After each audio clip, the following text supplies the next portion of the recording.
What's up, guys? Just wanted to do a quick first impressions of the Leatherman P4. Let's do a 360. I just received this in the mail today, so I've only carried it for one day. So that's just a quick disclaimer, letting you know that my opinion so far doesn't matter at all. Everything is really just first impressions. I did get the version with the pocket clip, so if you buy them after this video's date, then you're more than likely getting a P4 with a pocket clip. Let's talk about price. So on Amazon, out the door after taxes, I spent $150. It's a pricier multi-tool. I don't think I'm getting more than multi-tools on the market now that are at $100.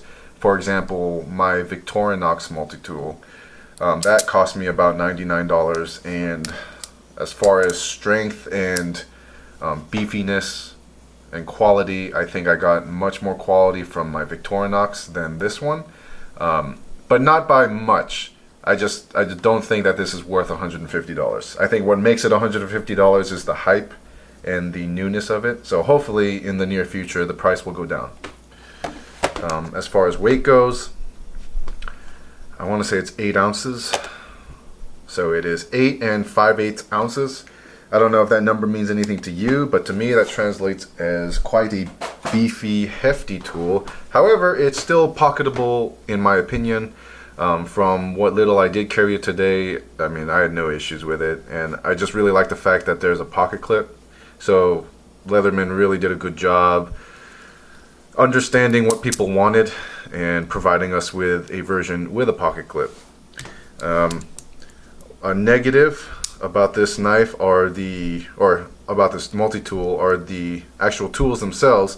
While you've got all the tools that you need, I've got no complaints about what they provided in the P4. The only complaint that I have is it feels like the steel or whichever metal they used is not as beefy as what I'm used to in a multi-tool. I don't know which steel they used, but I think if they maybe used D2 tool steel or something like that, it would have been much better. But for example, this right here is quite easy to bend with my fingers, and you know, it's gonna survive most anything unless you're doing egregious torture tests, but that's just something I didn't like initially. And as far as the one-handed deployment of the tools, it's definitely possible, it's doable. I think they would have done a better job if this thumb hole was out just a little bit more to get more surface area of your thumb onto the blade, but it's nothing to complain about. I think I'm really just complaining because I spent $150 on something that I don't think I'm getting $150 worth. But also, this is all my initial opinion. Overall though, I'm pleased with it. I think it looks good and it's gonna get the job done.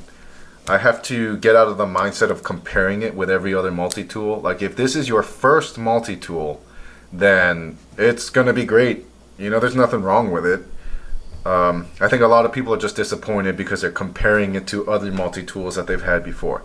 So have a mind that this is the first, right? Just pretend that this is your first multi-tool and you'll really have no issues with it. If you're gonna compare it to a Leatherman Mutt or Leatherman Wave or Victorinox or you know what have you, then you will be a little bit disappointed. But all in all, it looks good and it's clean. The only thing that they really need to do is lower the price. I would say lower the price by $40 to $50 and they've got a winner.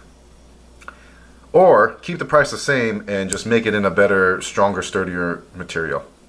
But that's all I got for now. I hope that this helps you with your next purchase, and I hope you enjoyed it, and have a good one. See you later. Bye.